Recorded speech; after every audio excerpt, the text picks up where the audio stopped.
ఇదేం గుర్తు? ప్లస్. ఇది minus. Into. Divided. Is equal. మనం ఒక లెక్క చేద్దాం. ఇదంతా 6. ఇదేం గుర్తు? ప్లస్.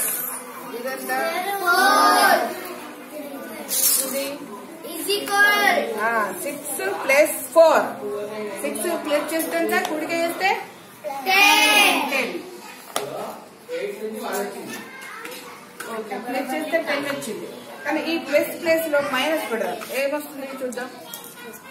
ఇప్పుడు 6 మైనస్ 4 ఏమవుతుంది? 2. ఓకేనా? 2 ఇది మళ్ళీ ఈ మైనస్ ప్లేస్ లో ఇంటూ చేద్దాం.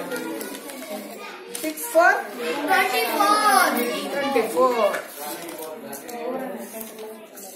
ఇప్పుడు ఇంటూ ప్లేస్ లో డివైడెడ్ పెడదాం. ఇప్పుడు 6 డివైడెడ్ 4 అప్పుడు ఎంత? 24.